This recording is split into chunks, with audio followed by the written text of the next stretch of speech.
Okay मी आहे please Kamat काका सगळं ओके ना? आपण शक्य तेवढे सगळे प्रयत्न करून चालेल. ओके. आता फक्त दयाने डोळे ओढले पाहिजेत बस. नाही नाही, मला माहिती आहे दया काका बरे होणार आहेत. होणार दया 100% बरा होणारच आहे. हो. त्याला एकच गोष्ट 100% बरी करू शकते, त्याची इच्छाशक्ती. त्याची इच्छाशक्ती वाढेल असं काहीतरी स्ट्रॉंग आपण केलं पाहिजे. ओके. त्याला मोटिवेट करा. त्याला सतत सांगा की अरे दया तू बरा होणार आहेस. जवळच्या लोकांना बोलून घ्या, अशा जवळच्या लोकांना की ज्यांना बघून त्याला वाटेल की हा आपल्याला जगायला पाहिजे म्हणून. आणि प्लीज तुम्हाला एक रिक्वेस्ट आहे, प्लीज असे रडके चेहरे घेऊन त्याच्यासमोर जाऊ नका. नाही. चेहरे सतत असे हसरे ठेवा. हा जमेल ना? हो हो 100% कामत काका 100%. बरं ठीक आहे. बघ कौशिकी, तू वहिनी, तुम्ही आणि युवराज, तुम्ही सगळ्यांनी मिळून त्या युवराज कुठे आलाच नाही? नाही नाही, तूच ॲक्च्युली त्यांनी फोन केला होता, मी त्याला कॉल बॅक करायला विसरून गेले, पण मी बोलून घेते ना त्याला. मला सगळं माहिती आहे. दयाला वाचवणं आपल्या हातात आहे. आपण स्ट्रॉंगली त्याची विल पॉवर जागृत करूया. Please help me. हो.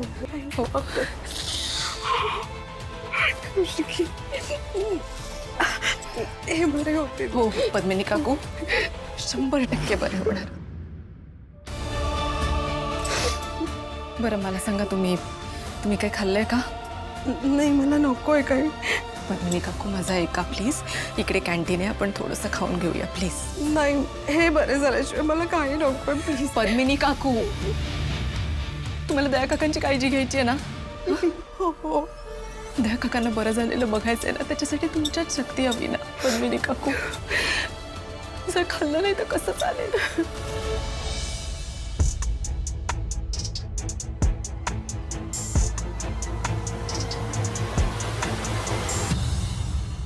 केदार घरी नाहीये.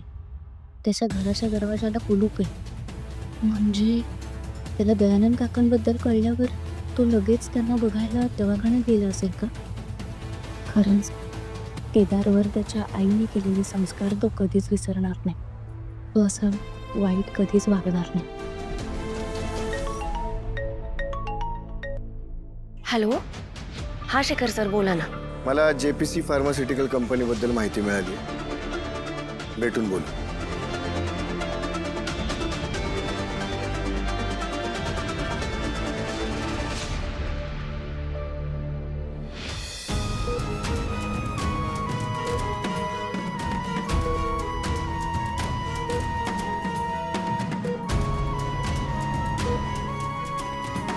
मी नव्हतो येणार तुम्हाला भेटायला. मला तारिणी म्हणाली म्हणून मी आलोय. मला तुमची काळजी नाही वाटत. का वाटायला पाहिजे मला तुमची काळजी? कोण लागता तुम्ही माझे? कोणीच नाही आणि कधी असणारही नाही आहात तुम्ही माझे. पण माझ्यामुळे तुम्हाला त्रास व्हावा, तुमची अशी अवस्था व्हावी अशी इच्छा नव्हती माझी. आपल्यामुळे कुणाचं वाईट व्हावं असे संस्कार नाही आहेत माझ्या आईचे. मी माणुसकीच्या नात्याने आलो इकडे. बाहेर तुमचं खांडेकर कुटुंब तुमची वाट बघताय. तुमची बायको कौशिकी मॅडम, तुमचा मुलगा युवराज. स्वार्थासाठी का असेना पण त्यांना तुमची गरज आहे. त्यांच्यासाठी लवकर बरे व्हा.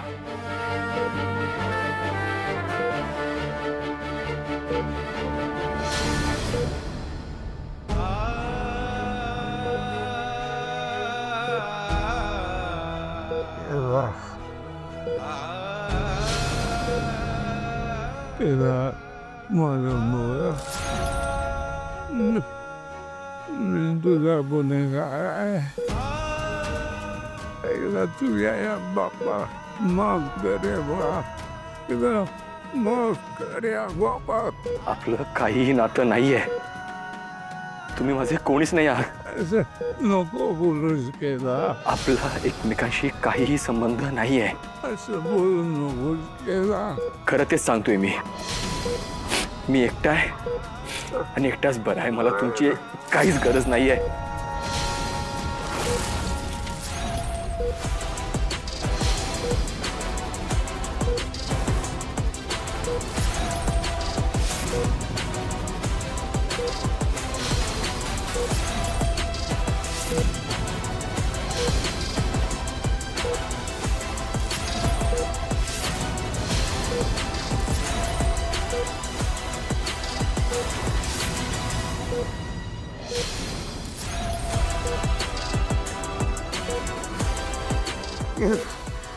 केदार. केदार. द्या काका, काय होतंय तुम्हाला? केदार. केदार. केदार कुठे आहे तो?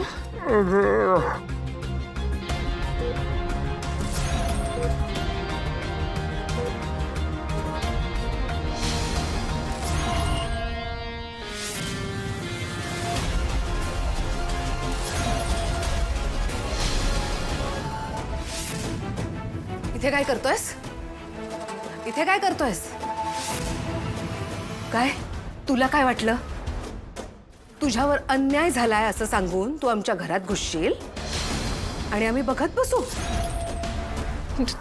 तुम्ही शांत व्हा, मी नर्सला बोलून आणते. मी आले. द्या काका. बरं बरं, मी इकडेच थांबले. द्या काका. केदार खरंच माझा मुलगा आहे. कोशी माझ्याकडून चूक झाली आहे. माझ्यावर विश्वास ठेव कोशी. द्या काका, माझा तुमच्यावर पूर्ण विश्वास आहे. पण कोशी माझ्यामुळे केदार वाजण्याचा माझ्याकडनं चूक झाली आहे. माझी चूक सुधारायची मला संधी द्या. दया काका, तुम्हाला तुमची संधी मिळणार दया काका, पण आता ही वेळ नाहीये. एक गोष्ट लक्षात ठेव, तू काही केलंस ना तरी तुझा स्वार्थ तुला साधू देणार नाही मी. खांडेकरांच्या आडनावासाठी चाललंय ना हे सगळं, पण खांडेकरांचं नाव तुला भीक म्हणून सुद्धा मिळणार नाही. तुम्ही मला सांगा, काकूचं काय? युवराजचं काय याचा विचार नाही केलाय का तुम्ही? केदारचं काय कोशी, माझ्या चुकीमुळे केदारच्या वाट्याला काही आलेलं नाही. खांडेकरांच्या संपत्तीतली एक फुटकी कवडी सुद्धा मिळू देणार नाही मी तुला, आणि घरात प्रवेश सुद्धा मिळू देणार नाही. मला माझ्या सगळ्या चुकांचं प्रायश्चित्त करायचंय. कोशी मला काही झालं तर केदार पुन्हा अन्याय होता का म्हणून. नाही नाही नाही दया काका, तुम्हाला काही होणार नाहीये. मी तुम्हाला काही होऊ देणार नाही. काही झालं तरी केदारला त्याचा हक्क मिळायला हवा, ते महत्वाचं आहे. पुढे मला तुम्हा खांडेकरांचं ना काहीच नकोय.